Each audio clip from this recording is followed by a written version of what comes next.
Excuse me? I said, does this need to get plugged in? Yes, sir, we will plug that in. I don't know. Wait a minute. Let me see. Yeah, we have to plug it in. We need to be able to see. Here, we're gonna plug it in right here. Yeah. Okay. Oh, if there's one more white. I mean, move the speakers, okay? Trying to fit that in there.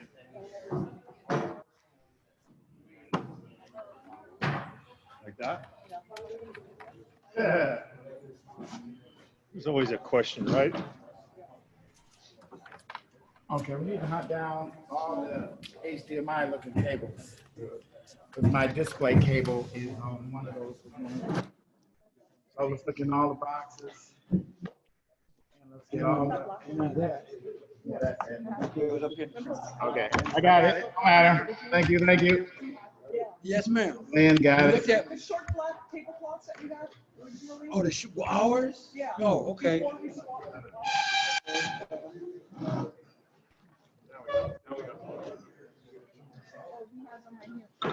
The black tablecloths.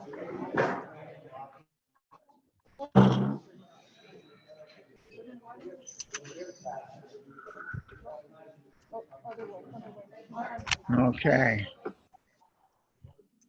Oh, you got two of them. Okay, brother, what do you want me to help you do here, sir? I'm just trying to make some room. Well, no, I'm here to help you. No, I'm good. Are you good? Okay. Yeah.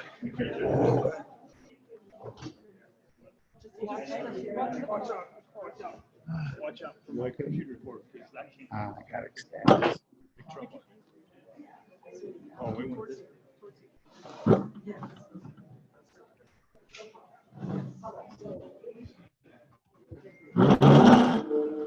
Whoa, whoa, whoa, whoa, whoa.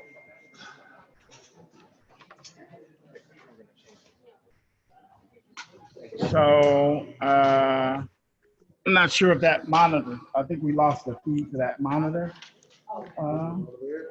Yeah, check the input again. It's HDMI 3, right? Oh, 1.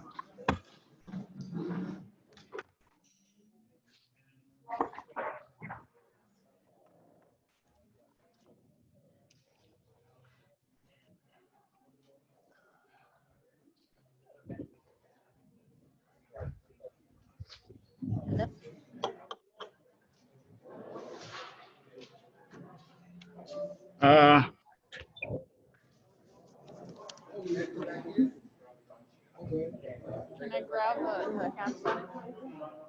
Yeah. We have plenty of hand sanitizer. I just plugged that in. Oh, yeah, okay. It wasn't plugged in. Oh, okay. That one. Yeah, we're just getting ready to start. That's all. I didn't have my phone with me, so when you Okay, second. Let's, oh, that's no good. Just one person here? that one. So we're gonna move. Okay, all right. Oh, there it is. I'm sorry. Batteries in. Put the sheriff here. Okay, see if we got that one. Okay, so the sheriff is going to be next to me, and then who's going to be Cedric? Right here. Yeah, and then chief. Chief. Then chief 4 on the other side. And then the chief.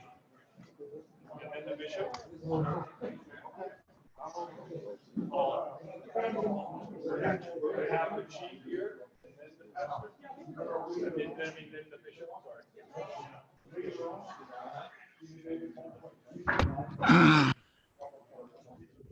Let's see, hang on. No, I know. Well, this is your.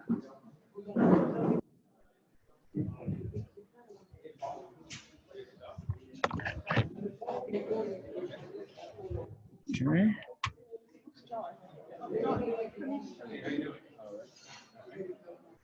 Showing it. I'm the reason your life is all jacked up for today. But hopefully you'll forgive me. All right. Did you get your temperature checked and all that? Okay, good. Now we got. I'm very cold, 96.9. So I gotta go see the doctor. So you're gonna be right here on the end next to me? Yes. Sneaking over here. Okay. Hi, John. Good to see you. Good to see you. Yeah. It doesn't look like law enforcement. Yeah. Have you met Pastor Cedric? Sit here, right? How are you?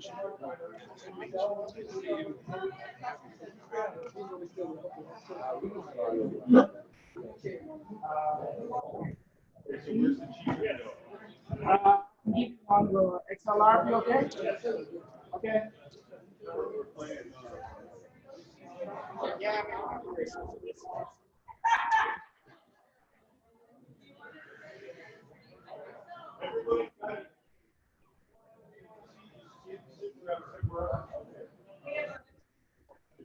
More chairs. It's quite what you do. And you are? I'm Natalie. I work for the sheriff. I work Thanks for in his bringing the office. Something, huh? There's always something.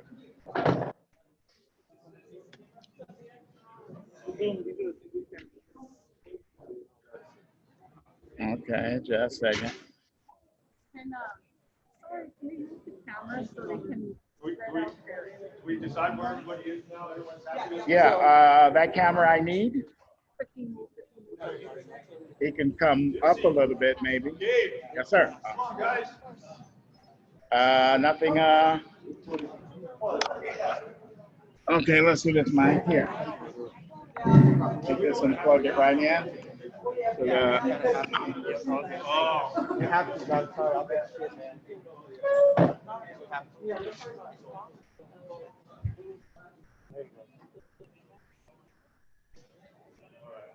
You guys got everybody in here? Okay. So. Thank you guys for all coming today. We have a star-studded, star-studded operation. All right, thanks. All right, check. While we go along here. So let me see the speaker. I mean that was the original one? Yeah. Where are they going? The original one for which side? Oh, that. So let's plug it back in. You guys just know you're live when you talk. It's picking up. mics are hot. Mics are hot. Oh, Anything?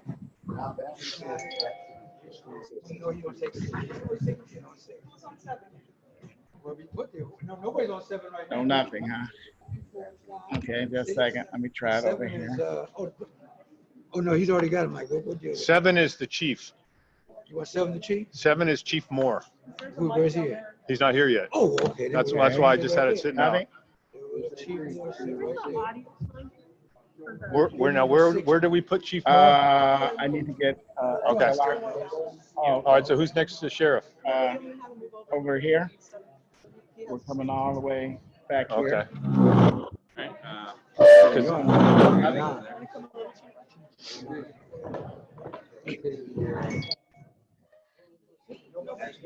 Okay, nobody's sitting there, and I'll give this to the Uh, chief. Here, chief, take this one one. or one or two. One, you guys, many need? Yeah, 1 or 2. That's fine. 3 minutes to start. Plug that one in there. At least I get better. Okay. What number? You're number 6. Okay, there's 7 for that. Okay. Yeah. I got to turn it back on. How do I turn it back on? Oh. Testing. Guys, everybody come on in and have a seat, please. We're getting ready to start. Oh, okay. Oh, that's fine. Yeah. Okay. All right. So,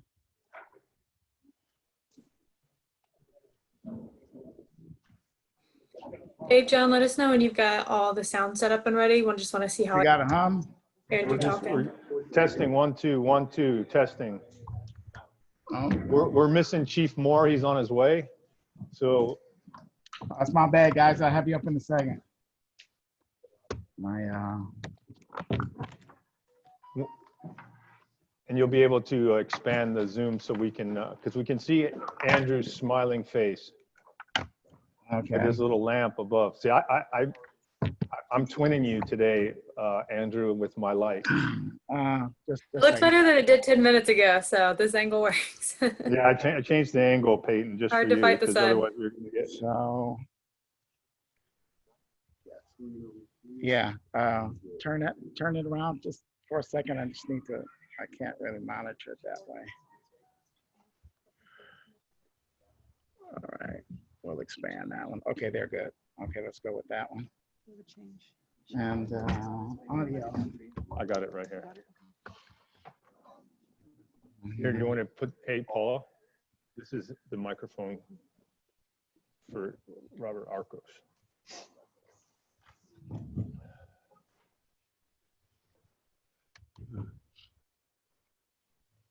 Here's another adapter for my, Hey, Diane.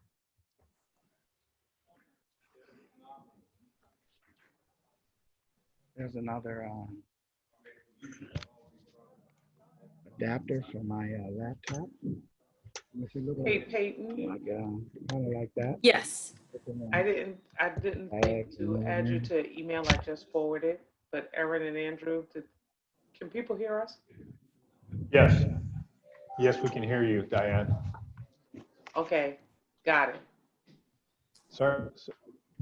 Hey, John, Hey, what's happening? me.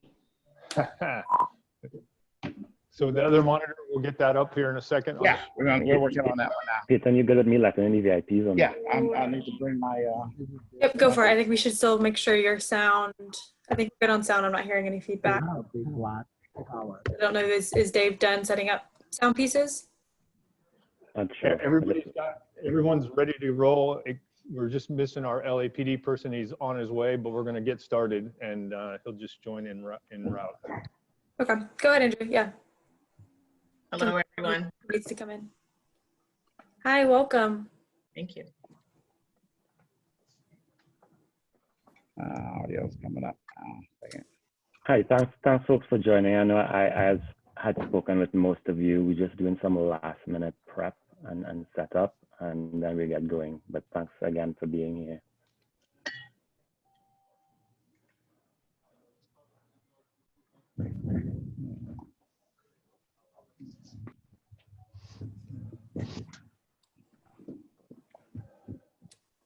Does everyone know everyone else? I'm not sure. Well, I'm going to do a brief introduction, Andrew, as part of my opening remarks. Okay, John. Did you have it out at all? No, I don't think I did. I'm not sure. Should my sound off. Okay, all the mics are open. Yeah, all the mics are open. Yeah. Let's turn them up.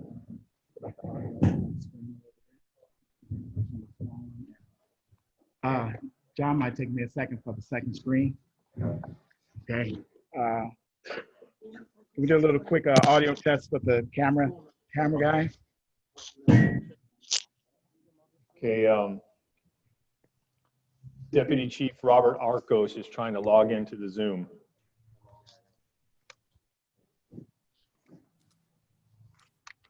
Just added him. He should be in just a second. Okay, we got him. Technology, man. Oh, awesome. I'll mute everyone, Mike, but yours right now, then? Yes. Okay. You're up a little bit. Testing 1 2 1 2 1 2. So, yeah, we're coming out of the TV. Let's turn it down. Yeah, turn the TV down. He's got the remote. Mike, turn the TV down. Yeah. All right, John, let's try. Are we ready to roll? You got the remote, John? Mike?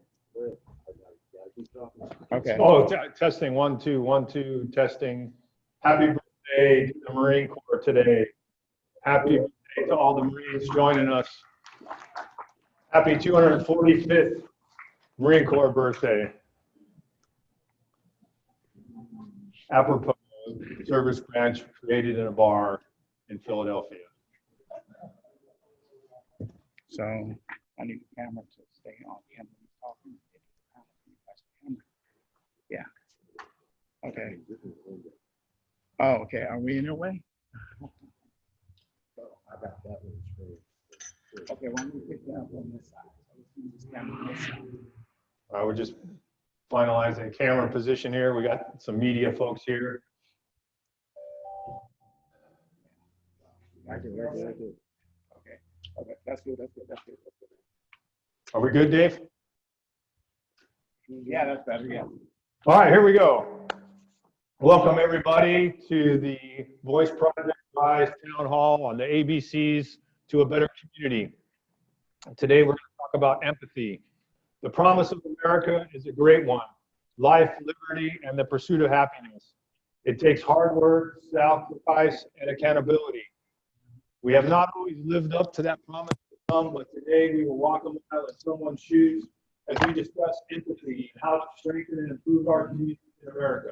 The Voice Project with RISE is a national effort to improve communities across our country at a critical time.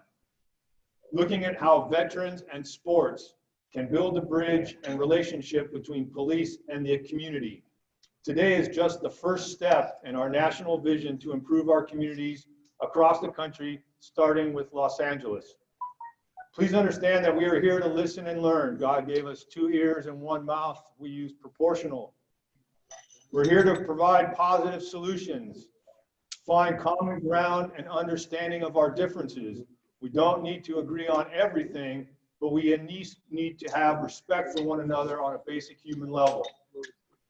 We hold these truths to be self-evident, that all human beings are created equal, that they are endowed by their Creator with unalienable rights, and among these are life, liberty, and the pursuit of happiness.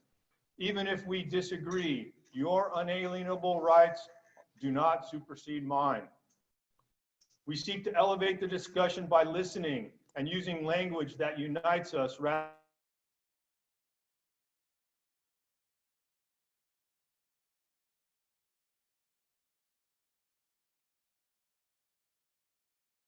all to improve the health and safety of our communities. Remember, we are here to listen. You're going to hear things that you may agree with, that you may disagree with, but look at it from walking a mile in someone's shoes and what perspective that person brings to the table. Take a deep breath and think about what you're hearing. Today's town hall guidelines will run on the show till 3:30. All audience members, please remain on mute and turn off your cameras unless called by the moderators. All speakers, please keep your remarks to 1 minute. There's a lot of people. We're going to try to get to as many as you can.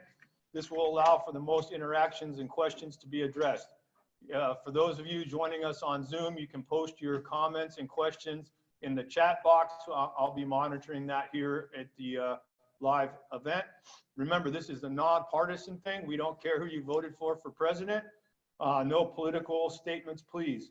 This is a positive, respectful dialogue on how to improve our communities by being more kind and civil to those that we don't know, don't look like, or don't agree with. If you cannot follow the rules, then we have some place for you. I would like to thank the Dodgers, the world champion Los Angeles Dodgers. The Los Angeles Police Protective League, thank you. Paula Ramirez and all those at RISE and all the others who helped make this event possible, for your help and support. For those of you on the Zoom audience, I'd like to introduce our head table, if you will, even though it's not quite a wedding. We have with us the LA County Sheriff, Alex Villanueva, Pastor Cedric Helms, from the Los Angeles Police League, Toretta Sandos, Bishop Juan Mendez,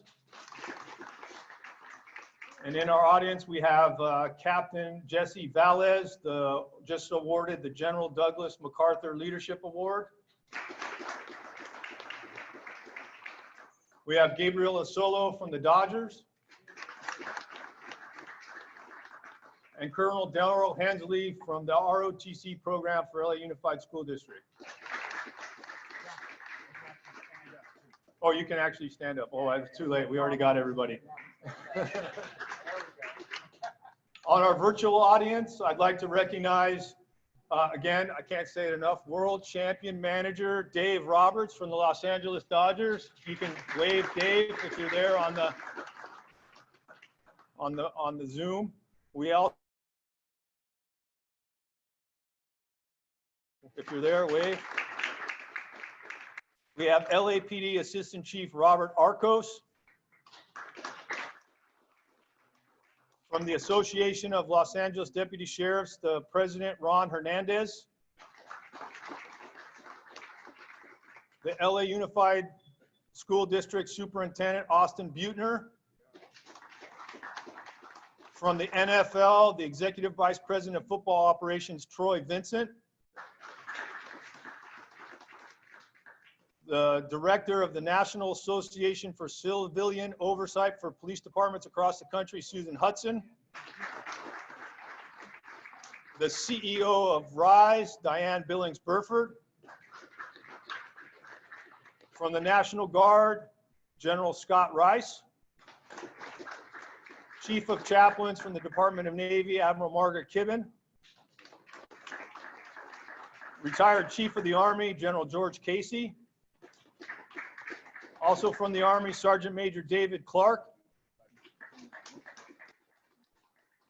Randy Sutton, the Executive Director of the Wounded Blue. John Krapinski from the FOP, Fraternal Order of Police. Bill Johnson, the National Association of Police Officers Executive Director. From the PGA, Sandy Cross. From the American East Conference, Amy Hutchhausen. From the Atlanta Falcons, Kensa Guntner. From the Miami Gardens Police Department, Chief Larry Jariga. From Game Plan, Vin McCaffrey. From Up to Us, Ahada McCummings. From the Detroit Police Department, Mike Richardson. And a whole host of a lot of other people from military, veterans, faith, business, and law enforcement community. We welcome everybody today. And with that, I'm going to turn it over to Andrew McIntosh. Thanks, John. Thanks everybody for being here. Thanks for this, conversation about community and law enforcement. I think it's an important one. We've been working with the Voice Project for past couple of months on a number of these town halls, and we are really excited to have these conversations. Is everyone hearing me, John, or no? No, we got to turn up the volume. I Okay. can hear you, but no one else. Okay, I'll pause slightly. I know we had conversations with some folks on the Zoom call in advance, so I'll ask those folks to leave their cameras on as we walk you through an activity. As we do this activity, however, I just want to point out that anyone can participate in it. I'll share a link in the chat in a little while, and so anyone can log in to that link in the chat to participate in the activity if you would like. But for the purposes of today's conversation and just to kind of keep us on track and on time, if we could just ask those who we spoke to in advance to chime in when I ask questions around the activity. We good, John, on sound? Yes, we can hear you. All right, excellent. Thank you. Thank you. So I'll begin sharing my screen. Again, as I said, really excited to be here and a part of this conversation. RISE is a national nonprofit that believes sport is a place and a space that can bring persons together. We've done a lot of programming with a number of organizations from middle school all the way up to the professional leagues, having tough conversations about race and racism, but also having conversations specifically with law enforcement. How do we bring communities together? How do we allow others to see the perspectives of the other side so that we can work forward and have these conversations? So I'll begin sharing my screen and we can dive into this activity. Can everyone see that? There's also a screen on the side over there. Great. And so this is one of the favorite activities of mine. We call it Trading Places. As John shared, we really want to talk a little bit today about empathy, that skill and why it's important.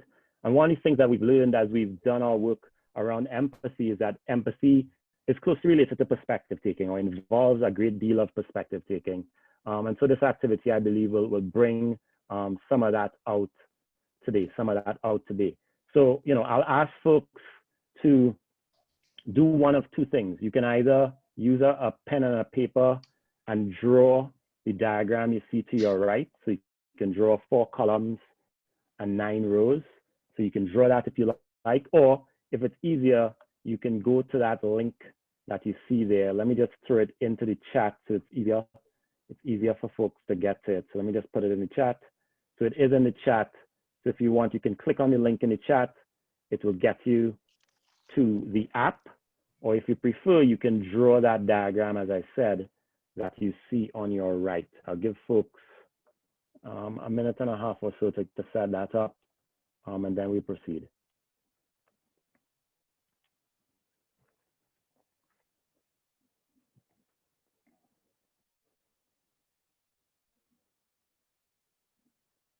And again, anyone can participate in terms of following along with the activity. When we do get to, some of the parts where we have some questions, etc., just want those that we spoke to in advance to kind of chime in. Great. So, as folks are doing that, I'll just kind of set things up.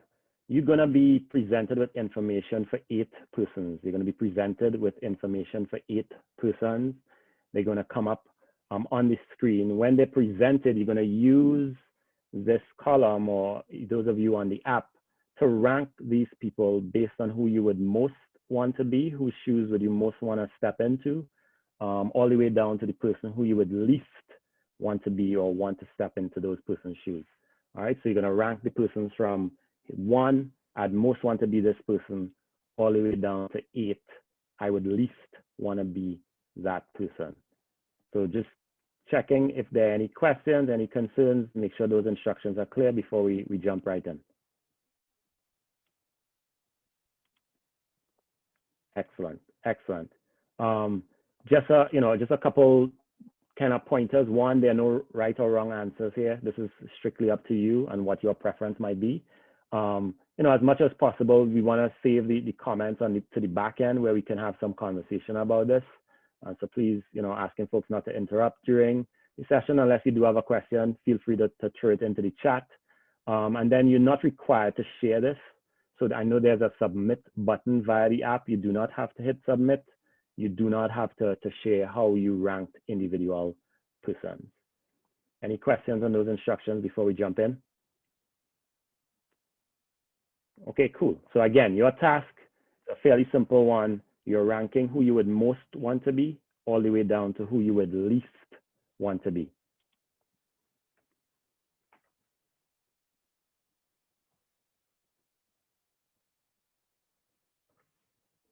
And again, you can put a 1 or a 2 or a 3, whatever the corresponding number is, next to the letter of the person you would most want to be, all the way down to who you would least want to be.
Just give folks about 30 more seconds to complete this round. Who would you most want to be or trade places with?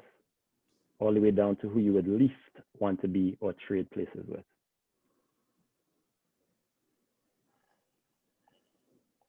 Again, no right or wrong answers.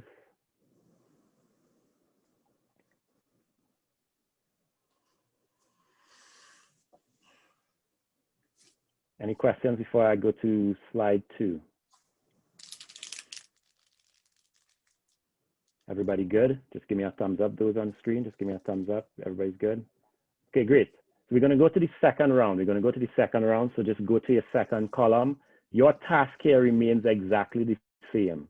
So I'm asking you to rank who you would most want to be, all the way down to who you would least want to be.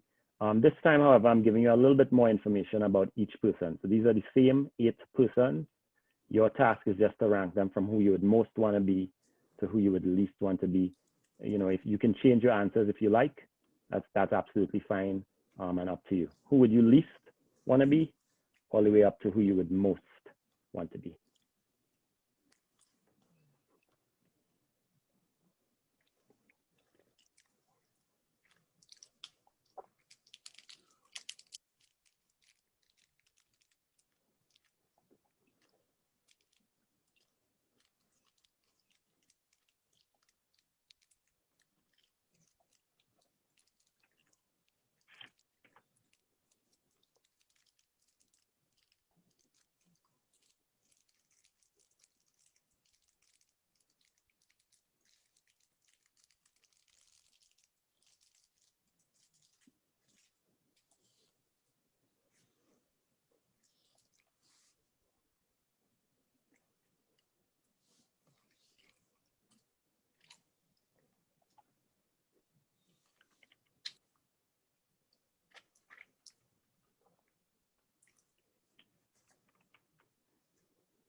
I know people go at different speeds, so let me just check in. Anybody not good?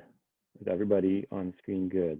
Give me a couple more minutes. I'll give folks 60 more seconds.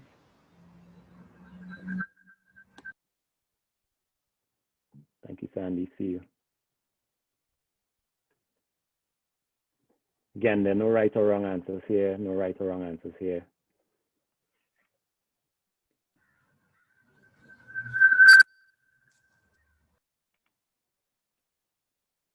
Okay, we're going to have one last round, one final round. Again, your task is exactly the same. Who would you most want to be, all the way down to who you would least want to be. Again, I'm giving you just a little bit more information about these same individuals, just a little bit more information about these same individuals. Your task is exactly the same. Who would you most want to be? Who would you least want to be?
Just recognizing that people kind of go at different speeds. I would say those of you who are finished, I know some of you might still be wrapping up, but those of you who are finished, if you can kind of take a look at your rankings for me across your three columns or your 3 rounds, and just see if there are any trends. Are there any patterns? Are there people who started high and went low, people who started low and went high?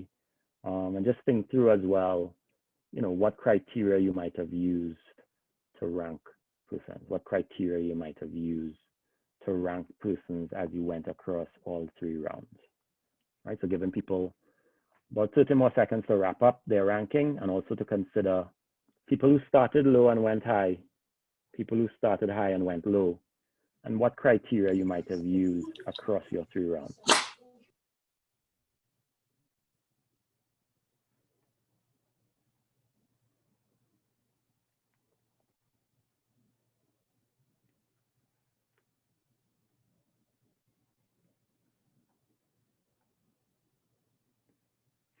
Great, and so as people wrap that up, what we want to do now is have a brief conversation about this.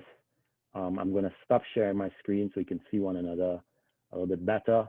And we're going to have a conversation about the activity, about the experience, and ultimately about empathy. So I'll start with, straightforward question. As we do this, you do not have to share how you ranked persons. If you would like to, that is absolutely up to you. That is welcome, but you do not have to share how you would have ranked persons. So my question to the group on camera is, was this an easy exercise? Why or why not? Was this an easy exercise? Why or why not? Anyone can chime in.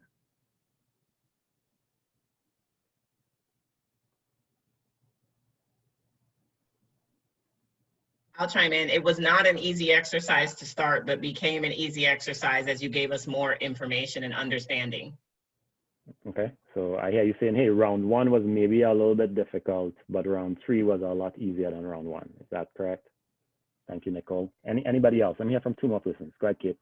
I would agree with the progression with Nicole that it was really difficult at the onset, got easier, though I will say in round 3, the complexities of someone's identity posed a different type of challenge for me. Got it. So for you, yes, it did become easier in some respects, but what I hear you calling complexity or maybe intersectionality was a little bit of a challenge.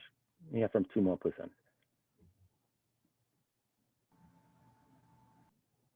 Andrew, I found it to get a little bit more challenging, even though there was more information. In round 1, it was almost like the blink decision, boom, boom, boom. Because I didn't know a lot. I had very little to go on. And then with the intersectionality and the layers, I went into deeper thought and it was a harder choice. Got it. Thank you, Sandy. Chief Doriga, I saw you wanted to say something. Sure. Good evening, Andrew. Pardon my tardiness. The last one was the most difficult just because it had so many different, as Sandy indicated, layers. There were the goods and the bads, but the focusing on some of the family issues certainly impacted some of the decisions I was making there. Excellent. Yeah. So I'm hearing that, hey, this exercise was a little bit different for different people. For some of us, it was a little bit easier on the front end where we kind of had that top line bit of information. For some, it became a little bit easier. For some, the complexities in round 3 may have posed a challenge, and for some, it was actually the other way around, a little bit easier in round 1 and a little more difficult by round 3. Did anybody's choice of number 1 remain the same for all the rounds? Why or why not? And again, go ahead, Dan, you can jump in, and Kensel, you can jump in next. You don't have to share, but you can if you would like to. Did your choice remain the same, and why or why not? Go ahead, Dan. Yeah, my choice remained the same. And I'm just going to add to that first question. I generally find this difficult for me because for me, it forces me to acknowledge my bias. So my number 1 remained the same because she was a Black woman with children, and that's what I am, and that's what I know, and that's what I love. The truth is, all types of stuff was changing, and I was like, but I know that. I can do that. That's who I'm going to be. So, the African-American woman with 3 children, even when she lost her husband, she was number 1 at the top and number 1 at the last round too. Thank you, Diane. I appreciate that. Go ahead, Kensa, show your hand. And you can go next, Assistant Chief Robert. Yeah, so I would agree with my first choice was the same. It was a Black woman because that's who I am and that's what I know. And very similarly, that stayed the same. And even when it got to the last round, I was thinking, but I have a support system that will help and sustain me. And so that stood out to me from my own experience. I think and I want to go back to the first question as well a little bit, thinking about the overall activity, the first round, I thought about what might it be like from a stereotypical standpoint to have that experience. And as the rounds went on, I found myself thinking more about my values and what's important to me. And so that's one of the shifts that I noticed as we went from round to round, that it was more of an external kind of, what would it be like to have that experience? And then more of, okay, what would it be like for me to have that experience? And so that was a shift that I noticed. Yeah. Go ahead, Chief. Assistant Chief, sorry. Yeah, no problem. Andrew, thank you. I think mine stayed the same as well. I was drawn to the Native American drummer, just quite frankly, by the interest in the description of the person, and each round drew me more and more closer to that person in the experience. So that's why I stayed with that one. Yeah, excellent. I think one of the things that we kind of talk about all the time, is that even though this exercise or activity may have been more difficult for us in the beginning, a lot of the times what we do is make assessments of people based on the things that we see, right? So some of those snap judgments, I think, is what Sandy referred to it as. We do make snap judgments about people as we navigate our world, right? So whether it's, in a social interaction or a professional interaction, we are making assessments of people all the time. So I think that's one of the takeaways. I was pretty, curious that you all raised already that, Diane and Kenza, yourself as well, Assistant Chief Arcos, that, there were some people who seemed a little more familiar. And that was actually a question I had. So, for others, were there folks on here in terms of these 8 persons that seemed more familiar to you, and did they stay higher up? Maybe let me hear from some folks I haven't heard from yet. So Ahada, if you don't mind, Vin, I'll chime in here. Sure, absolutely. Yeah, I think that, for me, my person stayed the same. And again, because I was able to identify as an African-American female. But then the other ones fluctuated based on not so much what the race was of the other person or how I could identify with another person, but more so about what internal or external aspirations I have for myself. So now I can place myself into a position of a store owner. I can place myself into a position of a real estate agent. And so then that became my thought process. The first thought process was, who do I identify with most? The second process was, how do I identify in terms of what my capabilities are and what I can do? And so then that kind of altered how I went through the rest of the activity. Was, the African-American female stayed consistent. I can make it do what it does no matter what, because that's what I'm used to doing. But everything else, now I have to look at, how do I see myself fitting into these different scenarios? Got it. Thank you. I appreciate it. Vin? Yeah, in a similar way, I think from my standpoint, the CEO, white individual jumped out first, but then it shifted for me in a sense that I was focused more on, you start to see exposure to the individual's journey and have a deeper appreciation for those experiences, right? I'm drawn to individuals who overcome challenges. That's valuable to me. You almost try to put yourself in their shoes to try to understand their life mission in a sense. And the difficult part that I started finding was there's not a lot of information, so you can't go too in depth there. But at the same time, you can start to kind of appreciate where an individual's journey is, and you value that, and that's where I came out on. So I did shift. I did not stay consistent across the board. Excellent, excellent. So what I hear you all saying, is that, hey, it's a little bit easier for us to empathize, to connect, to take the perspective of those who might be similar to us, for whatever reason, whether it is how they might be demographically, or whether it be some of those values and so on that Vin shared there. The other, I think, critical point that's coming out is that the more we know about people, the more conversations we have with them, the more dialogue we have, the more interaction we have, the better we are able to empathize, because then we get a sense of what lies beneath the surface, so to speak. I guess, as we kind of try to wrap things up and transition, just 2 more questions. So one is, how would you all define empathy, in your own professions, your own lives? I know we have folks here who work in a wide range of sports and in law enforcement. How would you define empathy, and maybe, why it might be applicable to the job that you do? So how would you define empathy, why is it applicable to the job that you do? Anyone can jump in. Andrew, it's Vin. It's a question in my mind. It's empathy in my mind is the ability to sit in someone else's shoes and understand where they're coming from.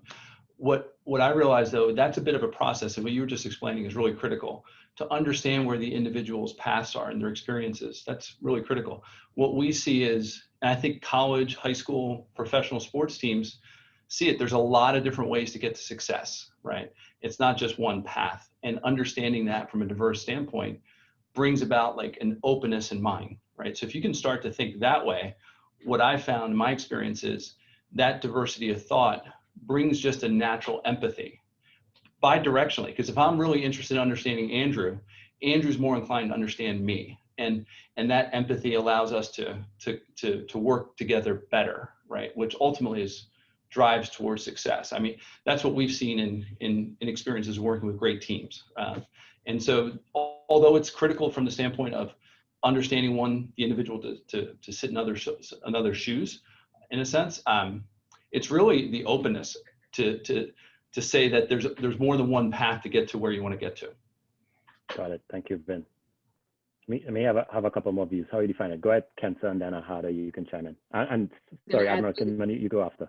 Yeah, so I was just going to add really quickly to what Ben said in terms of the ability to step into another person's shoes. I think the word that really kept coming up for me was the willingness to do so as well, right? Because we can have the ability to do a number of things that we don't choose to do. And so I think for me, adding to that, the willingness to understand someone else's humanity is how I would encapsulate kind of empathy. And by trade, I'm a psychologist. And so I feel like that is what I do and what I strive to do. So that's how it relates to the work that I do. Thank you, Ahada, and then Admiral Kibben, sorry. Sure. If I can add on to what Kenza has said, and maybe this is coming from my previous life as a mental health counselor as well, but it also is the ability not just to understand and cognitively be able to place yourself in someone else's shoes, but it's also emotionally, can you connect? Can you feel what someone else is feeling? Can your heart open up to someone else and what they're going through? But then also on a compassionate level, does that then drive me to want to do something different? Does that then drive me to want to assist or support or be there in a way that I didn't think I could be there before? So it's sort of like this building up. You know, we can all cognitively understand someone else's situation, but can we open our heart enough to really step in there and feel what they're feeling and be able to help them get through it? Beautiful, thank you. Admiral Kibben? Yeah, I think Ahada captured it. For me, there's a nuance between sympathy and empathy. And when we talk about kind of understanding, that's more sympathy, that to say, okay, I get it, cognitively, it's all there. But empathy really is to open your heart and examine what string is being strummed in this interaction, and to be able to identify that and say, okay, now I get it, I understand. And so, which is why so many people said, so many of the Black women said, I can relate to the Black woman because I've been there, my heartstrings are strummed. And but empathy is a harder thing to do, because as Ahada very keenly said, it really requires some self-work, some self-exposure to kind of get into your gizzard and say, yeah, and not only do I cognitively get it, but I completely have been there. Yeah. Beautiful, well said. Yeah. Go ahead, Assistant Chief. Yeah, Andrew, I just love everything that everyone has already said about the willingness and the open heart with empathy. And it's also, there's this vulnerability, this ability to allow yourself to go there and to listen and put yourself in that space and time. And, just kind of shifting a little bit of gears here is this profession of law enforcement. I've been doing this for 32 years now, and 32 years when I started, empathy, vulnerability, heart, those were not words that I was brought up with in this profession. This department has done a great job to work towards that through a number of reforms and a number of reports that have been written, as far as moving from warrior to guardian and having that shift in ability.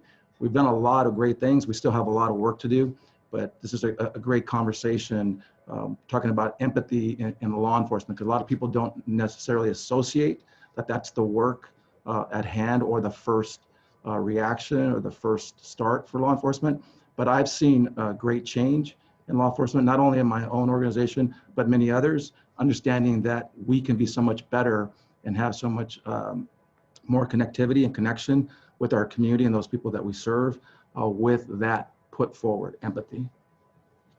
Great. Yeah, well said. You know, that actually speaks to the final question I had, which is, you know, why is empathy important in these conversations, you know, between law enforcement and the community? I think you spoke a lot to that. I'll let folks give one final word, but before I do that, I just wanted to kind of share this graphic, which kind of speaks to some of what Admiral Kibben was saying. You know, I really do think that as we think about empathy, we're really moving along a continuum of engagement where we are moving beyond, as she shared, more than just the cognitive, more than just the acknowledgement of somebody's suffering, more than just saying we care about them, but really feeling with them and sharing those emotions with them. So as we kind of think about what we can do to build stronger bridges, to build a stronger connection between law enforcement and our communities, I think, you know, the question is around, you know, are we truly able to step into someone's shoes, not just from a cognitive standpoint, but also to be able to do so from an emotional standpoint as well. Just in the interest of time, I'm just going to pass it over to Diane, see if you have any final words, Diane. Really want to thank all the panelists for joining us. I don't know if anybody else has any final words, but I'll let Diane say a few thoughts before we transition. Thank you, Andrew. I must say to everyone, I think I'm the luckiest person in the room. This gets to be my job. You know, I get to lead this team and learn and grow. And so I am just privileged. I also want to give an early happy or thank you for your service in acknowledgement of Veterans Day. I am so honored to be on this call with so many people who have served our country in this way. And so I don't want to miss that opportunity. So I just thank you all.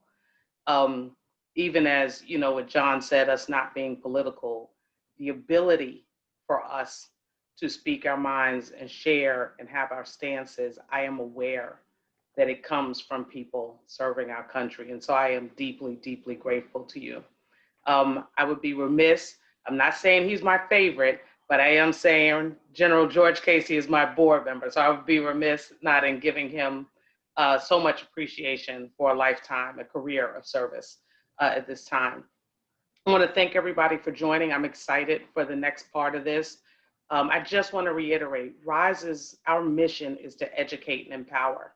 And so we hope that you all had a great experience, but we hope that you are more educated and more empowered at this moment for us to begin to address things like racism, oppression, and more to unite us as a country. And so I hope this first part of tonight's event has done that for you. And I hope you guys will continue to partner with us to do those things in the future. Thanks, Diane. Thanks to everyone again for joining us, taking time out of your busy schedules. John, I'll pass it back over to you. The rest of the panelists, you're free to stay on. I know some of you have other commitments, but you are free to stay on and observe the rest of the evening's proceedings. John?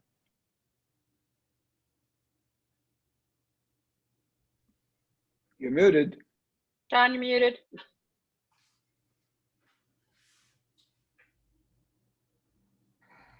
I think you might be on mute, John. John, you're muted. Okay, how about now? Echo. Okay. So we're going to join our in-person panel now. I'd like to first introduce our host, Sheriff Alex Villanueva. This is the Youth Athletic League run by the LA Sheriff's Departments for the youth in the Compton area. And we're very pleased that we were able to use the facility today. And as we talk about empathy, what do you want the community and the people online to know about the job that the Sheriff's Department is doing to improve our community? Well, yesterday I had a meeting with the City of Refuge, Bishop Jones, Elder Joe Paul, and council members from the city of Compton. And I was joined there by Captain Latanya Clark from Compton Station. She is there in the back. And we had a very, very healthy discussion about our different perspectives and how do we work together to keep the community safer. And a lot of it was very wisely pointed out by Bishop Jones, was the issue about communication. There was a lot of things we were doing very positively that, from my capacity, we assume, okay, we're feeding everything out publicly, the media covers it. However, it doesn't filter all the way down to where a councilman or councilwoman from Compton can tell her residents, oh yeah, they're doing this or that. And they're not realizing, wow, we're getting it. The work is being done, however, people don't realize the work is being done. And that happens everywhere. So a lot of reform efforts are in place. Some things don't change overnight, but everything is put in place, the foundation is laid, and then it bears fruit. Like the body-worn camera thing, that was a 20-month struggle. It's now in place, and it's now bearing fruit. And it's all about transparency and just to improve the issue of trust between the community and law enforcement. And there's a lot of circumstances, a lot of events that are happening to make that the trust can be frayed, and suspicions are very easy in today's social media age where there's so many different conspiracy theories and people run off believing whatever they see on social media. When we get down to the basic facts, everyone wants to go home safely. Everyone wants to be able to provide for their families. Everyone wants to have a brighter future. It doesn't matter who you are. We all agree on those things. The question is, how do we get there? And that's hopefully we'll get it today. We're going to get started. Rome was not built in one day.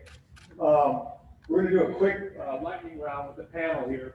As I call on you, my question to you is, as you look at the city of Los Angeles and the community and the relationship between the police and the community, is the glass half full or is the glass half empty? And I'm just going to call on each person and just please just give us your answer. And we're going to start off with Dave Roberts, world champion manager. If you can unmute yourself and put on your camera, Dave, and let us know, as the manager of the Dodgers, Dodgers are a very important member of the Los Angeles community and one of the pillars of our community. How do you see it? Glass half full, glass half empty? I think I say it's half full. I think that there's a lot in this past year. Things have been brought to everyone's attention, and rightfully so, which kind of makes it a little bit more muddied as far as half full, half empty. But I think that overall, I think half full. Chief Villanueva, half full, half empty. I'm going to agree with the manager there, and it's always half full. Dex Elliott, half full or half empty? Absolutely half empty. Half empty. Zaretta, half full, half empty? Half full. Half full. Pastor Cedric, half full or half empty? I would say half empty. Half empty. Deputy Chief Arcos, half full or half empty? Half full. Bishop Mendez, half full or half empty? Depending on the issue. Half full or half empty? Half full and half empty. All right. Ron Hernandez, half full or half empty? Online. We have you from the... Sorry, I'm Jim Wheeler from ALADS. I'm taking the place of Ron Hernandez, and I believe the glass is half full, for sure. And that was Jim? Yes. Wheeler. All right, thank you. Nicole Whiteman, Dodger Foundation, is the glass half full or half empty? Do we still have Nicole, or did she drop off? Half full, half full. Half full. Susan Hudson, are you with us? If you're with us, if you can unmute and turn your camera on, do you see the view half full or half empty? I'd say half full, John. Half full. So we got a mixed bag, which is kind of good. That's the reason why this event is important. So now, as we look to how do we bridge that gap using veteran and athlete mantra. So athletes and veterans have a lot in common: discipline, hard work, accountability, teamwork. So I'm going to throw a question to you, Dave Roberts. As a manager of the world champion Los Angeles Dodgers, you're a team of diverse individuals. You have to bring them together in order to form a cohesive bond and have everybody on the same page. How do you get that done? Yeah, I don't think that's, it's certainly, it's not a simple answer. I think for me, it's the people that I'm around. I think the crux of it is, or the most important thing is that you have to acknowledge each person as an individual, kind of understanding what makes them tick, showing them how much you care and showing interest.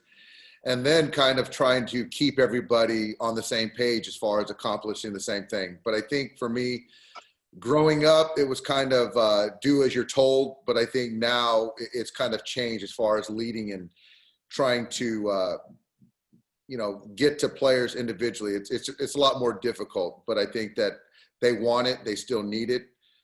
So I think it's the individuality thing and the consistency of communication. Excellent, thank you. So now I'm going to throw it to the police chief, to Assistant Chief Arcos and Sheriff Villanueva. You guys go one at a time.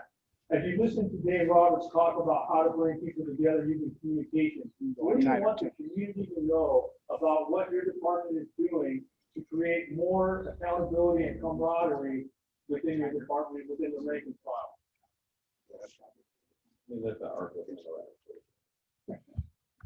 Okay, Deputy Arcos, Deputy Chief Arcos, did you get to hear the question? I think I heard the question. I think my response again to you as you spoke to Coach Roberts is that this department is very diverse. It's very reflective of the city that we serve, and diversity really demands and requires inclusion. In our department, it's very important that our men and women are included in all things that we do and say, that we have a good communication gap, a communication loop that works both ways, that we hear from our men and women and that we respond to those needs. And then from that, we really then start to state clear objectives, clear expectations, and then build this work of the team to serve our communities in the best possible way. I'm gonna point to the simple thing I did early on when I started the job, is that in the past, a career serving the community in patrol was considered a dead-end career. In fact, I had a sheriff tell me when I was a young sergeant, you got to get out of patrol as soon as you can if you want to value your career and promote. And I thought to myself at the time, well, that's got to be the dumbest thing I ever heard of, because the most important thing we can do is serve the community. Why would that be the least rewarding activity? So we switched that around. We flipped the pyramid upside down. Now, in order to promote and progress, you have to serve the community. You have to be there out of patrol, on the line, night and day, doing the hard work, just like Captain Latanya Clark, from the community, hired from the community, serving the community, and she has a track record to show for it, and now she's a representative and part of the community. And when the deputies see that, oh, wait a minute, what I'm doing here serving the community has value to the community and to myself career-wise, now we got that powerful combination of the two. And that's placing our values where they need to be to match the community. Okay. As we did our exercise on half full, half empty, we had some answers on the half empty side. So I'm going to go to the community because that's where we heard it from. So we're going to start off with Pastor Cedric and then Dex and then Bishop Mendez. As we look at the glass half empty, what is it that you want law enforcement to know why you think the glass is half empty? Well, I think the glass is still half empty because we still have people in communities that are predominantly Black and brown that are still dying and being policed in a way that is systemically inaccurate. And so looking at the glass half empty and dealing with the ideology of empathy is all about proximity. If I'm dealing with a situation and I'm not close to that situation, then I can be very numb and impersonal to that situation. And so we look at policing in this city, and as a pastor of a church, of course, I hear it firsthand because it comes from a level of natural suspicion. And so everybody is on guard and nobody is in a place of diffusing themselves, or at least operating in a space wherein somebody is willing to relinquish some level of control. And when you look at that question, I think it can get better, as the bishop has said. I just don't know if where we are right now is in a good space to say that it has gotten better. Because until we can say that when you look at communities that are predominantly Black, that the police in those communities look like those who they're policing, or we can say that they are being policed from a level of natural respect and not being killed in the streets. Then that's when we can say that the glass is shifting its quantity. Until that happens, I still feel like it's happening. Okay? Okay? One of the main problems across the board. I believe the city, everyone in the city said that it's not full. Based on my previous Joe just said, people are dying. People are dying at alarming rates on the streets, predominantly, primarily Black people. The reason they shouldn't be dying. And this is something that's been going on for my entire lifetime. When I was a kid, I didn't look at police officers as the bad guy. When I was a kid, we played cops and robbers. I wanted to be a police officer. I wanted to capture the bad guys, put them in there, to arrest them. But when I became an adult, that drastically changed based on experiences that I had personally. My mom was a police officer. My stepdad was a police officer. So I was around police officers my entire life. But my personal experience was not that of a pleasant experience. I think the main problem I see is that it's a lack of leadership. I don't see police officers being hired based on integrity and leadership abilities, based on what I see and observe on a daily basis. I see a lot of guys out there with machismo and attitudes and cockiness and bully behavior. And I don't understand. I can tell you of 4 incidents I've had this year alone that was completely unacceptable by police officers of being harassed. One just happened recently. And I'm a law-abiding citizen. So to me, until we change this whole bullying, until we take accountability and say, look, the police set the tone for everyone else. We as a community follow what you guys get. So if you say everything's half full and you say something completely different, there's a major disconnect right there.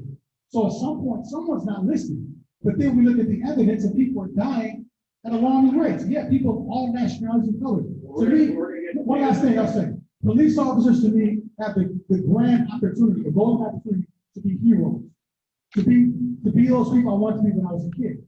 But I think they're missing it because they're not listening and they're not serving the people, they're bullying the people in too many cases. Okay. Mr. Mendez?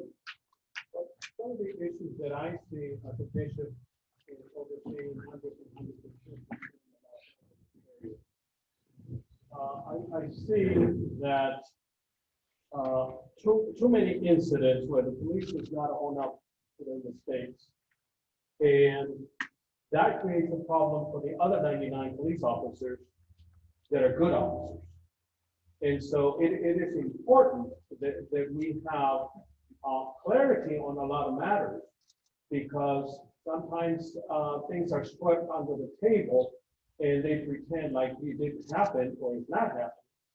And we have issues like here in Compton, Sheriff Villanueva, with all this gangs that the community tells us about, gangs inside the sheriff's station, and gangs, within other departments. That's very upsetting, and that's, it hurts what you're trying to do and the good work that other police officers are doing in the community.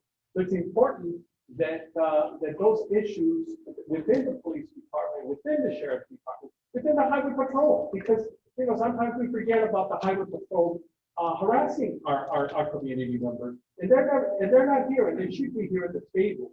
Do we have them here? They didn't accept. They didn't accept. Well, there's a reason they didn't accept it, because they stop our community members, give out tickets, and when the community residents go to court, usually they side with police officers. So that's why I say that it depends on the issues. The glass is half empty, and I know that LAPD and the Sheriff's Department are trying to help the community, but we need to be honest with the community. We can't just continue to think stupid. You know, we are very intelligent people, and we're monitoring the activities that the police department and the sheriff's department and the highway patrol and all the other little municipalities with their little things. Okay, so you bring up some good points. The community that say the glass is half empty. And so now some words that came up: systematic, ideology, bullying. So we have one of the great things about sports and veterans is we do a lot with analytics. And so I'd like to throw it to the police union, because a lot of people point the finger at you saying that you guys resist change and resist improvement. And so talk a little bit about data analytics and how the police union use data analytics to try to report the behavior or instances of why people would think the glass is half empty. So we'll start with you, Doretta. Okay, hi everyone. Doretta Mendez, last 27 years in the police department. Then I started as a detective, worked 10 years assignments. I've been elected to the police union of LAPD. And first of all, Dexter? Yes, okay. I hear you. I feel your passion. And you just have to listen more. You say the glass is half empty, we say it's half full. The reason why I say, I wouldn't say we have to say we. The reason why I say it's half full is because we have an opportunity like this, like we're having right now, to sit down and hear from you, to really listen, to feel the passion. As far as the police union, we built a lot of data. And I think, and the reason why I became a police officer, I was robbed when I was 18 years old. And by at one point I was killed. And I didn't want anyone to have to go through that. Like, you know what, I'm gonna be a police officer because I'm gonna protect that person. So, I worked in the community, I worked in South LA for a long time. And I can tell you that murders in South LA, we have to do better. They're up 24%, okay, from last year. Shooting victims, they're up 28%. And then you have gang homicides up 24%. So what about those law-abiding citizens like yourself that are in the community that need the police, that want to live in an environment that's safe, that they can walk their kids to school? We have to protect and serve on our police car. And that's what we expect officers to do. But when they're not doing that, and if it's the community feels that they're being bullied or they're not being treated fairly, then we all have to step in. We have to police each other. And I think that's why we're here right now, to open up the dialogue, to bridge the gap between the police and the community. And we're with that 100%. But these murders, they have to stop. We have kids dying. We had 10 children under 10 years old that were killed in the last 3 months. We have to do better. It takes a village to stop this violence in our community. So thank you. Thank everyone for being here on this panel. And I think that this is a start of healing our community. Jim, if you're with us, talk a little bit about the Association of Deputy Sheriff and how you guys work and how can you address the concerns of the half-empty glass. Yes, can you hear me now? Yeah. Sir, can you hear me? Yes. Okay, there might be a little delay, but I'll speak now. I too have worked in the inner city for LA County, our sheriff's department. Gangs are a tremendous problem. We don't seem to address that. It seems to be, I'm going to just give you a personal story. I worked at Compton for about 3 years back in 2004 to 2007. During that time there, we had to put a gang murder task force together. The murder rate was 72 murders for that year. We thought that was completely unacceptable. As a sheriff's department, we put a team together of some very good policemen, and we went out to protect the public. The crimes, I remember going to 5 shootings in a day. 5 shootings. I remember watching 2 or 3 people die in front of me, talking to me, the last person I talked to. It was very violent down there back then. the sheriff's department did take it over. We took the murder rate, and it was our task force. We took that murder rate from 72 to 29 in a year. And 29 is not acceptable, but I understand the public's outcry down there in those cities. I've worked there a majority of my life. I've worked 4 years in the Palmdale area, and you know, there's a big diversity up there also. You know, police are not called to a positive thing. We're not called to, hey, thank you, sir, to come over. We're called to deal with problems, and problems that arise with mental illness, drugs, gang activity, and a lot of other things. And if you want to look at the analytics, I think 99% of us are doing our job, and we're doing our jobs great. Of course, you're going to have bad apples here and there, and those seem to make the headlines. But it's very rare that we get to see deputy sheriffs put in a positive light when it's just they cherry pick those incidents that happened, and until they're adjudicated and until they're investigated, you know, why the onus is always put on the deputy sheriff. So, but my feeling is I'm always positive. I always think that the glass is half full. I think, can we do better? Of course we can do better. Are we going to do better? We always do better. I came on this department 31 years ago, and let me tell you, things have changed tremendously in this department, and they continue. It just happens to be a slow process. And you know what? We don't get to deal with ideal situations all the time, and especially in those violent areas. And they are violent areas, and I've worked 10 years of my career in those areas, and I've been on our SWAT team for the last 12 years, and I've seen even more violence. So we try to do the best we can, and you know, we love the public, and I think the public generally loves us. And I you know, unfortunately, there are some incidents, some tragedies, some things that shouldn't have happened, but that's just like everything else in the world. You can't call all of the priests pedophiles. You can't call teachers pedophiles. You can't lump everybody into one incident.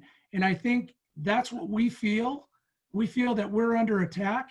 However, we're there for the community, and we always will be, no matter how bad it gets. And hopefully it gets better. And that's all I have to say. So part of the great thing about the Voice Project is that we use the military mindset and the military mantra and the ethos. We have with us today several leading military veterans who solve difficult problems in Iraq and Afghanistan. That I think there's some lessons learned here that we can help build that bridge between the community and the police department, and how we look at the glass half full, half empty. We have with us today Sergeant Major Dave Clark of the United States Army. His job was to build the Afghan police department in Afghanistan to provide civil and use the different tribal factions, all of which hated each other, would kill each other in a drop of a hat. How do you get those people of diverse backgrounds to work together? Back to the question we asked Dave Roberts at the start. So Sergeant Major, if you're with us, Dave Clark, are you there? Thanks a lot, John, and thanks for having me join the town hall today with community leaders and police chiefs and senior leaders across the nation. And I know with respect to time, just want to cover a couple of things. When I think about over 8 combat deployments between Iraq and Afghanistan, and my last deployment, I spent 2.5 years in Afghanistan training the security forces of Afghanistan. And I looked at it in the leadership, we as a team looked at it, you know, how do we solve this problem when we look at winning the hearts and minds of the people? And that's the social pressures when we look at a country. And each country has its challenges. In Afghanistan, when we look at the level of corruption, probably one of the highest levels of corruption in the world. When you look at that country, that piece of terrain, compared to any other country around the globe. And how do you get after that? How do you chip away at that each and every day? And that's how we approached it. We got to chip at that each and every day. So the military pressures, the diplomatic pressures, so it was a combination we had to work and keep in balance. But I looked at it with the leaders. So I looked at the leaders that was in place, the leaders that were shaking civilians down, and how did them civilians, the Afghan people, viewed their military at that time. They didn't have a lot of trust in their military because a lot of unethical things that was going on a daily basis. So we put a real full court press on getting rid of a lot of the corrupt leaders, and really, so we looked at their officer academies, their police academies, their NCO academies, and how do we put a whole fresh look into that and bring instructors in there that really was more about the country, the future of their country, the future of their people and in their military. And once we started doing that, we noticed a change in that. And the people start having confidence. So when you look at across the country, okay, where are problem areas and where are areas that's doing real good? So the leadership where you had low crime, low challenges, sharing best practices. So bringing them leaders in and doing leader forums and sharing best practices on the ground, effective leadership, good leadership. And then using examples where are bad leadership, where are pockets of just disruptors, and really shining the light. I always look at it as you got to put the spotlight on right a lot of times. So where are areas and pockets that are doing great? And put the spotlight on that, and then zoom that out and have them share, why are they effective?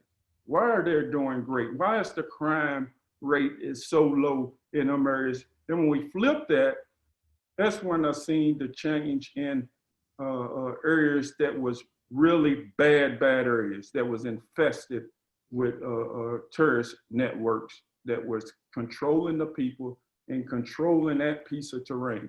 Then when you zoom the spotlight and you start injecting good leaders in there to get after them serious, complex problems, and that takes leaders with passion that really, truly care.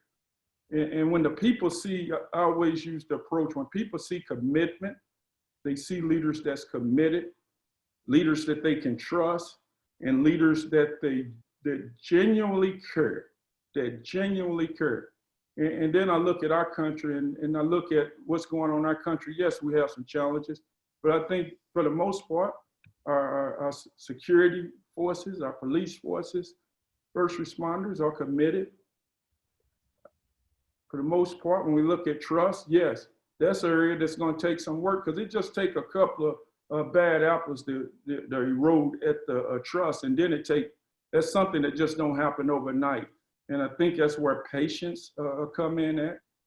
I think that's where a little humility come into play, and then the emotional intelligence piece. And so what I attacked when we looked at their security forces, and that was day and night. So I traveled across the country on a continuous basis and took leaders out at night and seeing what's going on in the communities, in their communities with their people at night. And when the people see that level of commitment, things started to change with how they view their military.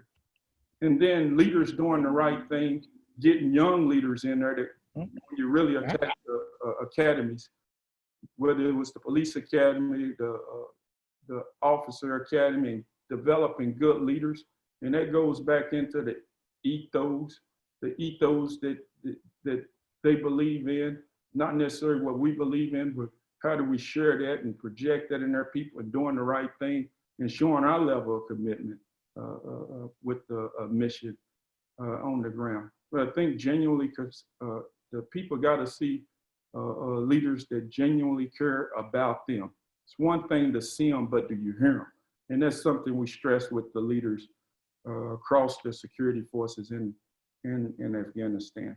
And hearts and minds, that takes time. It takes time. And I think about the war-torn countries that they had to deal with in Afghanistan and Iraq.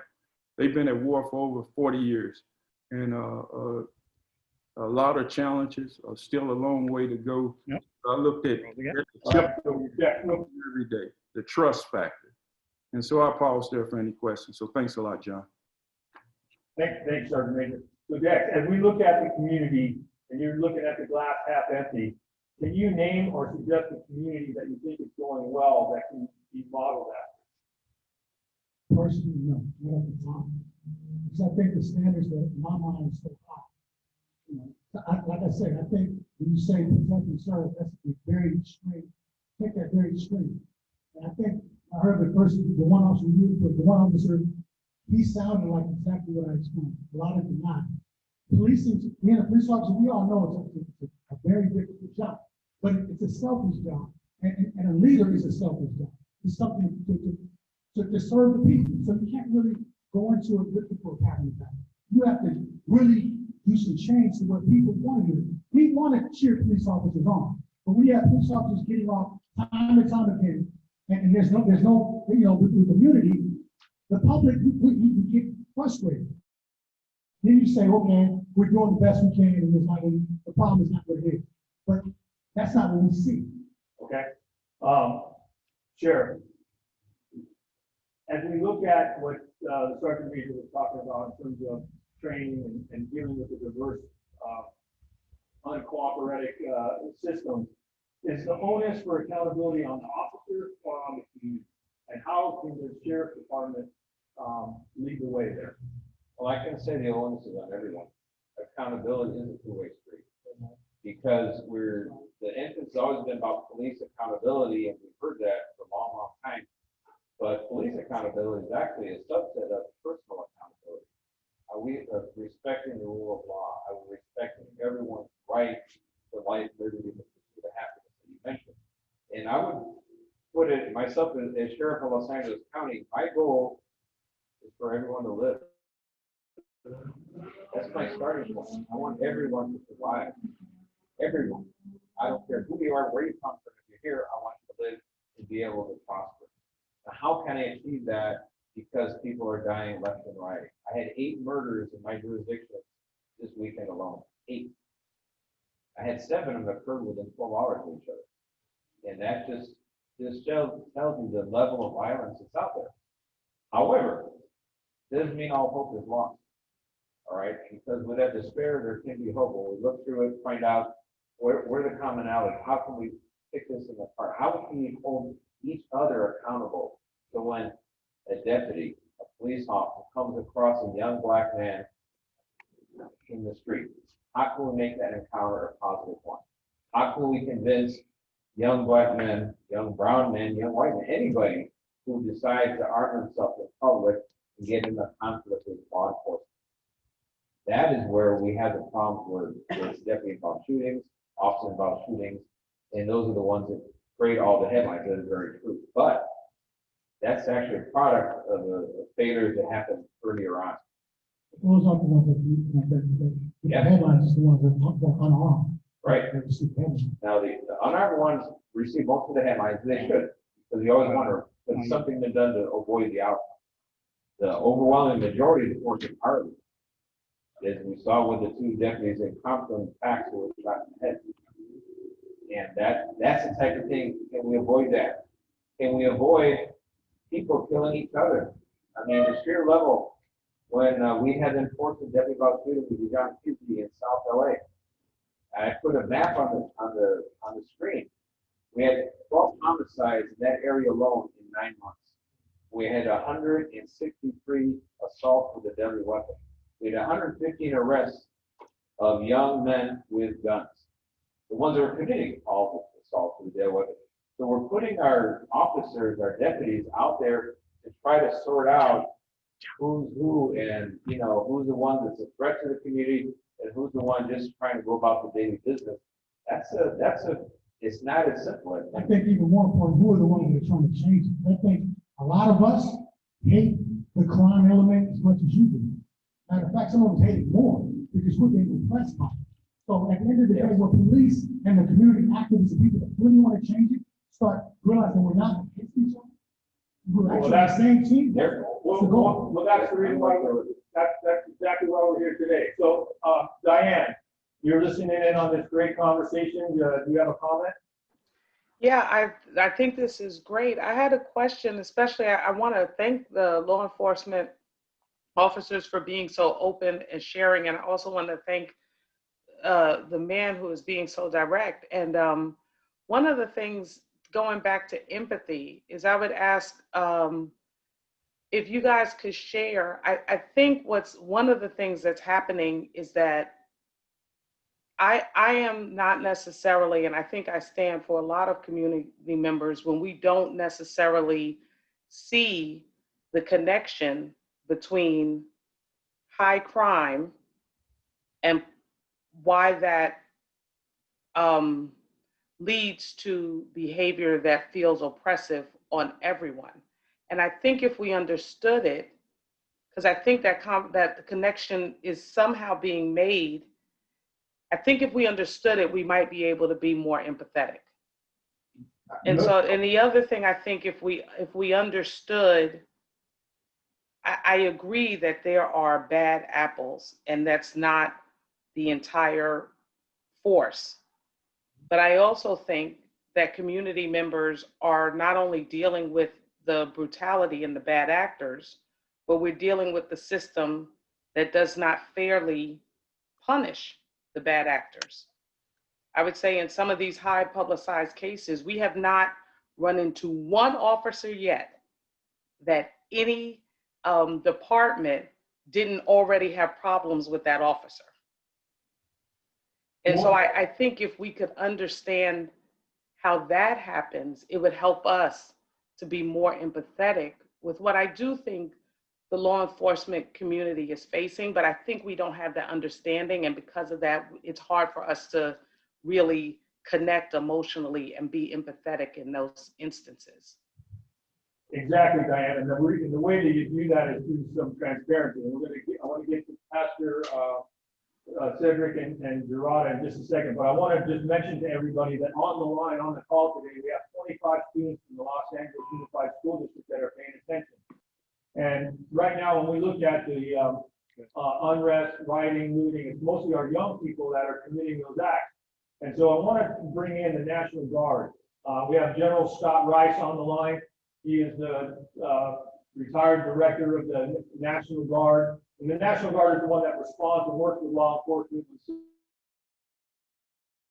Comment, General Rice, on how we can do a better job so that we can prevent civil unrest. And what do you say to the young people who are being taught now that there's a positive solution through violence? Yeah, and that's one thing that we really do stress is your actions a lot of times speak louder than words. And so with our youth that are coming into the National Guard, we try to stress to them that we trust you as young members of our force to be representing the values we hold so dear as Americans of liberty and integrity and equal opportunity. And, show by your actions that, you remove yourself from that and you don't resort to violence. Even though you might empathize and be deeply involved in the cause that is presented in front of you, when we put our soldiers and our airmen out in the street, we had tremendous amount of trust in them that they could be calm, cool, and collected. And we put a lot of faith in our leadership that they could, hold the line and make sure that they represented what's right and what's true and not resort to violence or not accept violence or oppression or something like that that may be happening right in front of them, even though they might be very empathetic to the cause that's there. Over. Thank you. So one of the main important parts of the community is the faith community. And so I would like to ask Pastor Cedric, as we look at glass half full, half empty, we talk about accountability, we talk about transparency. How can the faith community leaders in the city of Los Angeles help lead the way and show some leadership to help bridge the gap between what the perception is and the reality? That's our tough question. Yeah, that's a question because that's going to take longer than we have time. because that's a process.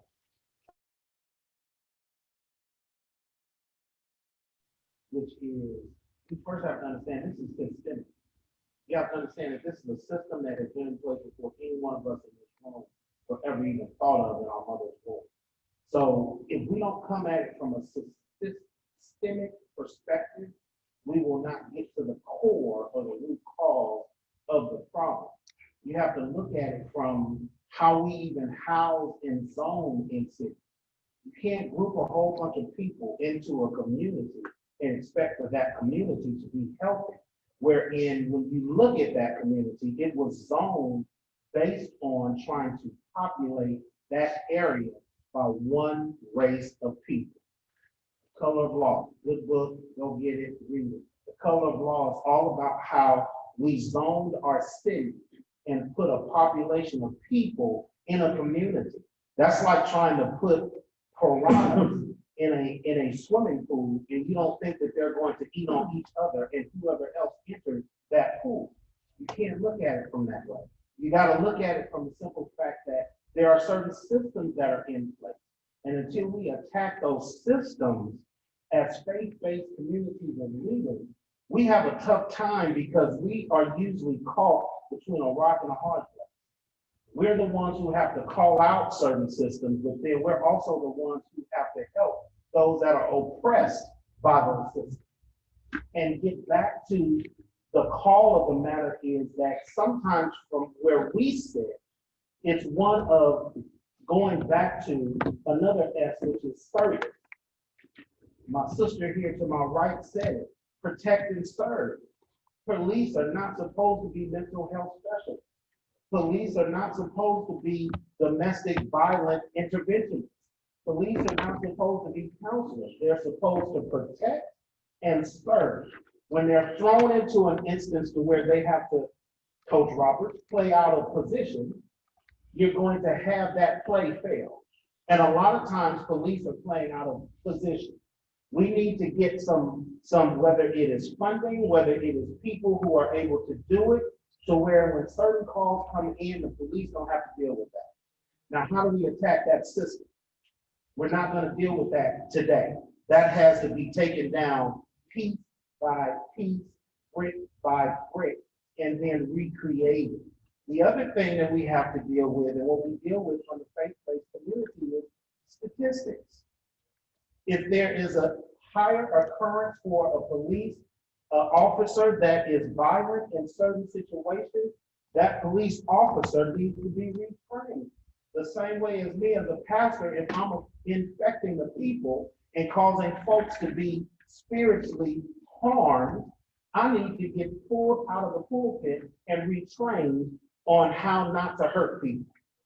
And until we can deal with all of that, we're just going to have these conversations and we're never going to get to the root cause of the problem.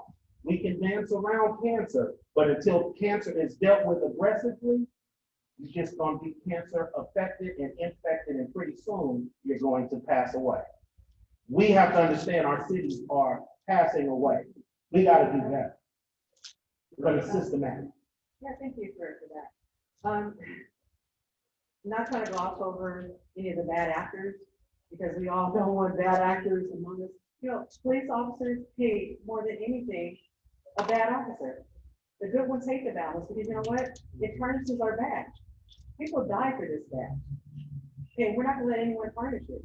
So, but we also, you talk about systemic, we also need leaders like yourself, Pastor. We need you guys to rise up, to rise up in the community. Because right now, the loudmouths in the community that don't even live in the community, they're telling you how you should act in your community. We need the people that are in the community that want to sit down like we're doing right now to have this dialogue, because this is exactly what we need. So we need your voices here. You know, and also, and I don't like, I just have, police work is not rainbows and unicorns, people. Okay, all these bodies that I've seen in my 27 years, kids scraped off the streets. I wish I could unsee that stuff, but we can't. And that's what we do each and every day. We try to go out there, protect our the residents. We will die for someone we don't even know. Every single police officer here. we'll run towards that bullet to protect people we don't even know. And I'm not trying to get a pat on the back or anything. I'm just talking about reality. These streets and empathy. Yeah, these streets aren't pretty. Police officers, though, we have to make sure that we have empathy, compassion, that we don't tarnish the reputation or the trust of the community. So we have to also understand where you're coming from. We have to walk in your shoes and see how you see us. We have to understand that. Because to me, I'm out there, I'm doing my job, I'm protecting and serving, but you may see me in a uniform as just like my brother who just may have shot someone that was unarmed. Now, armed suspects. So you guys have to, so I believe the community, we need more communication. These body worn videos, I think is very good. And now the sheriffs have body worn videos, LAPD has body worn videos. We've been having them for years. It's an open book. We put everything out there. So we have to have leaders like you guys to rise up in the community to be more open and transparent, to have communication and dialogue. Okay, so Sheriff Villanueva has a time commitment. We're going to keep going, but I want to ask you one last question before you have to go. So based on what you've heard today, and especially to those who think the glass is half empty, what is it? What is it that you want those community people to know, and why do you take a different approach? I want to bring people together. I want to bring the community. I want to bring you in particular together, and I want to share your perspective and you share mine. And we see each other when we come together and we realize, yeah, let's work together to stay alive, both of us. And let's find a way to keep our young generation, the one who wants to grab that gun, to do those provocative things on video and social media and basically threaten people. Can we get them to tone it down? Can we get them to respect this authority in general? Simple thing like that is going to save a lot of lives, because then the deputies, the officers, LAPD, trying to sort through these difficult areas, and there's a lot of conflict, like you indicated. It's a minefield. You just don't know what you're coming across. You're coming across the people that are fleeing from danger or represent danger. And they're making sometimes split-second decisions that they may regret for the rest of their life, may save their life. That's how precarious the situation is. But if we understand and respect that Black lives need to matter, all Black lives need to matter for everybody, just like everyone else's life needs to matter. When we have that understanding, also, hey, let's work together. How can we do this? It can be done. And I have faith that we can reach together. We can walk these streets and start using our energy to bring people together and rid the scourge of the gang epidemic, drug epidemic, and finally get away where we have places for people with mental illness that create so much of the problem. And they need help. You need to give them the help. Can we get to that place where we have specialization? I don't know if the taxpayers are going to put that bill, unfortunately. So we do have some financial or fiscal limitations, but we can find a way that we're working better together, by all means. And I want your mentality to become the guardian, from the enforcement mindset of the 80s and 90s to the engagement mindset of 2020. We're not the law enforcement agency of 1965 that saw all those protests and, I don't know how many dozens of people died. 1992, I'm old enough to have been there. We lost 63 people in those riots.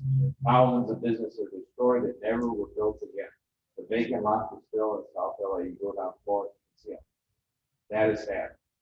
Fast forward to 2020, not one person died.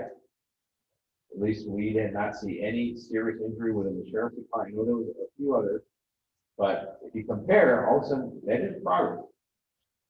We are doing progress because we had tens of thousands of people protesting peacefully on the street. We didn't have that in 1992. We had just a handful and a lot of damage. Now we had a lot of protests, God bless them, and very minimal. So that is progress. When we look back and say, okay, we are improving. Can we do better? Yes, we have to keep pushing ourselves to do better. We have to push the profession, we have to push the community, work together, and we're definitely gonna make a difference down the road. So, thank you for your perspective and all of you here for this, because this is an important conversation that has to continue. Thank you. Correct. Thank you very much, Sheriff. And thank you for hosting. And just so everyone on the audience knows, none of the panelists here knew each other before. We all kind of worked in their own silos, and this is an opportunity to bring those silos together and understand the differences and we use the glass half full, half empty as a way to expose the gap. Are you back on? I'm unmuted. Okay, sorry. What I was saying is that no one in this room knew each other. The panelists didn't know each other prior to this event. So Bishop Mendez, as one of the glass half full, half empty guys, based on what you've heard today from law enforcement, what do you want them to know and how can they take a different approach to make the glass half full? Well, it's like a marriage. You have to work at it. You can't just use the same strategies over and over. There's got to be communication. There's got to be give and take sessions.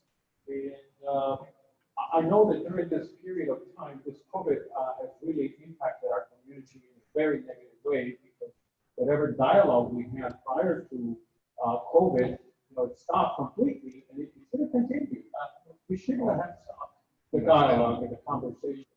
And so I would ask the chairs in Villanueva and more, bring them back to the table because during this time we have not been at the table. We have been on the table, but not at the table. Big difference. That's why the Voice Project is here. We bring everybody to the table. I appreciate you bringing us with our friends at Rise. And also, I was a part of it a long time ago. I served as an administrator for the Los Angeles Unified School District as a classroom teacher, elementary and secondary. I think we need to teach those classes students that don't know. They were lost in the shuffle. Well, we're great classes where students knew their rights and students also knew their responsibilities.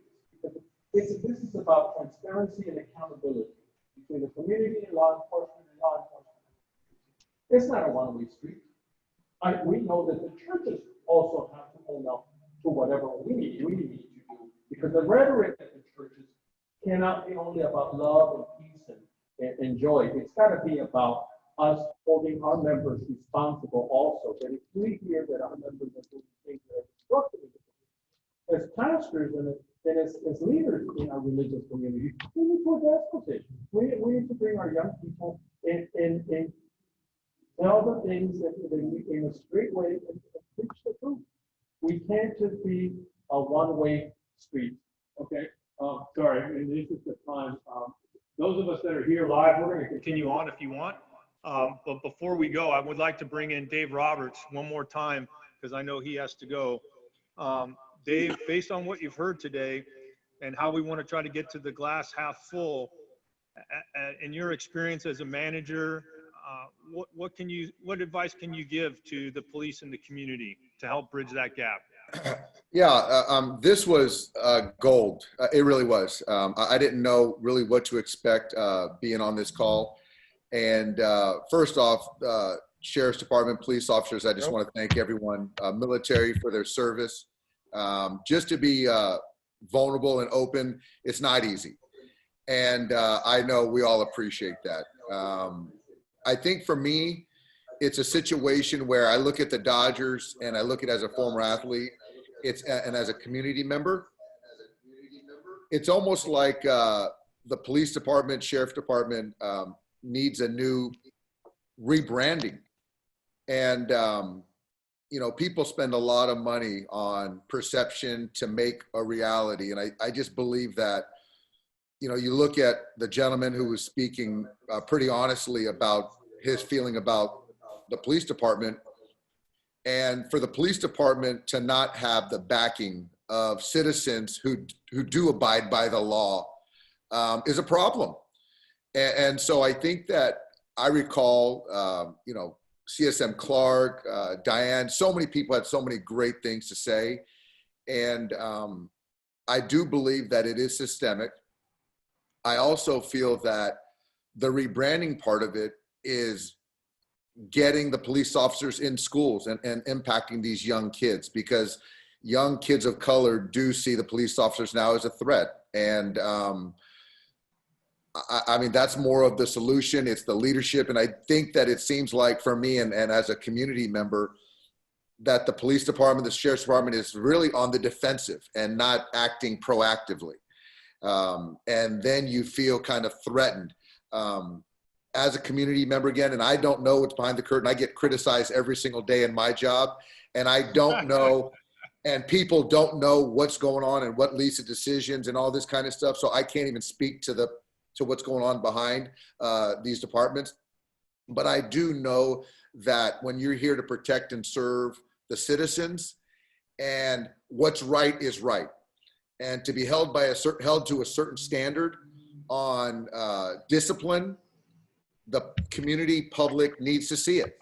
And it's not about, we got to take care of our own. And that's kind of the perception that we as citizens feel, instead of right is right, wrong is wrong. And if you don't do it right, you'll be disciplined. And that's what makes me, or the gentleman I was speaking to, you feel uncomfortable and you don't feel confident in the system.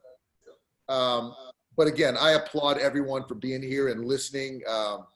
I get a lot of criticism, a lot of advice. So for me to listen for the last hour and a half, it's been huge for me. And I think I've grown.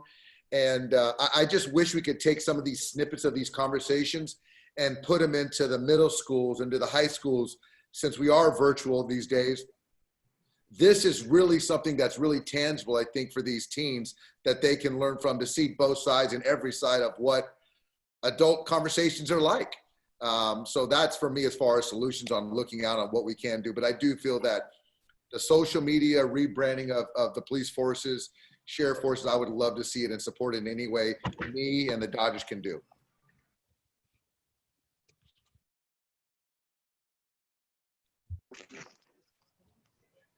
Thank you.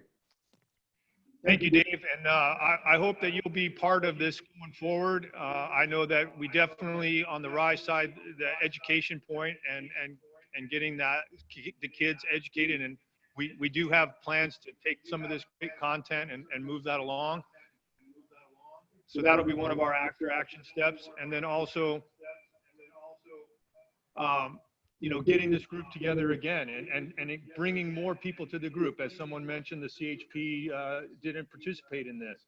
And there's some other folks that I invited that didn't participate, but I think we're going to generate some momentum now, because everyone was a little afraid maybe of what this was going to be like, but they don't understand the military mindset is can do, get things done, and let's win the hearts and minds. So thank you very much for being with us.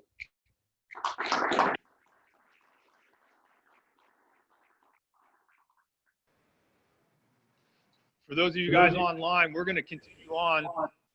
You can stay on if you want, or drop off. It's up to you.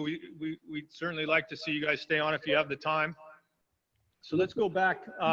Is Deputy Chief Arcos, are you still with us?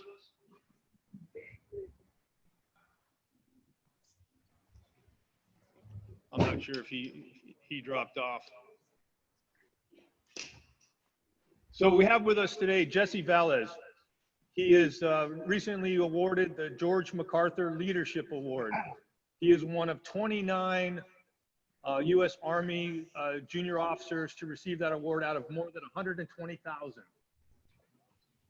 If you could, please talk to us a little bit. Obviously, somebody somewhere saw something in you about leadership, and talk to both on the community folks and the law enforcement folks about how you see military leadership and how that can translate into the civilian community.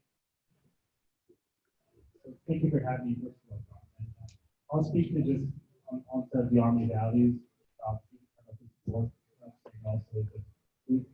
We work given a lot of training in something important, our loyalty, our duty, our respect, selfless service, honor, integrity, and personal courage. And I just really just use that along the way to do the best I can for not myself, but selfless service, of course,